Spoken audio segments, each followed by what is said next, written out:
Hello everyone, today we are going to go through your novel study book called The Myths and Legends of Ancient Greece and Rome, written by E.M. Behrens. So before we get into the book, let's take a look at the author, E.M. Behrens. So Behrens was a classical scholar and author who wrote many stories regarding ancient Greece and Rome.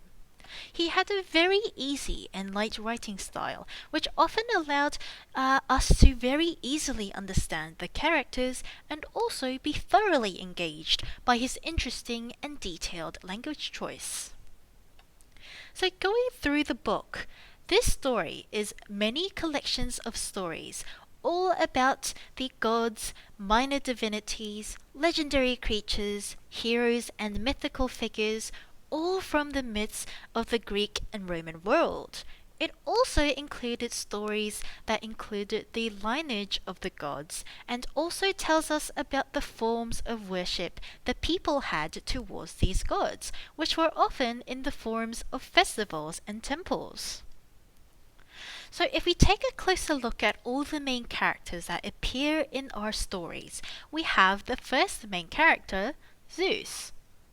Zeus was the god of the sky and thunder and was also the father of all the gods and men.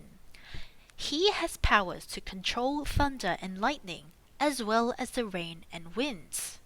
His symbol is therefore the thunderbolt and the eagle, which you can see here. Our next main character is Apollo, who is the son of Zeus.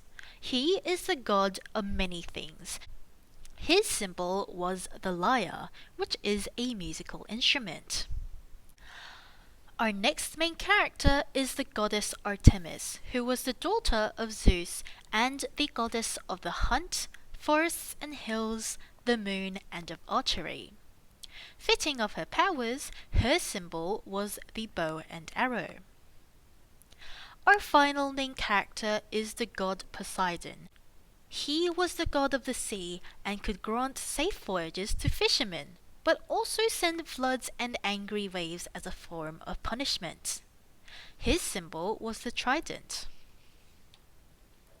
So we can see that myths of the Greek and Roman people were split into three different time periods called dynasties.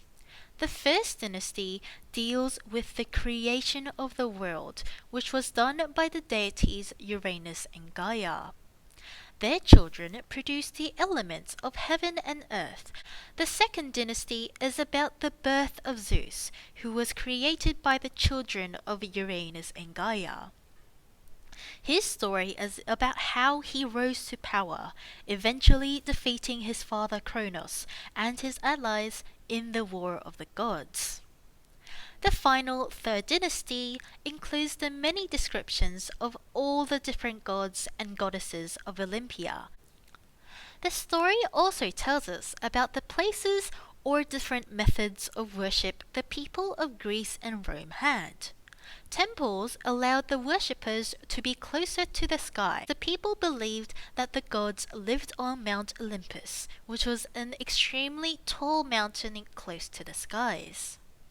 Festivals were also used to honor the gods by sacrificing the best food and animals or fruits to the gods to please them.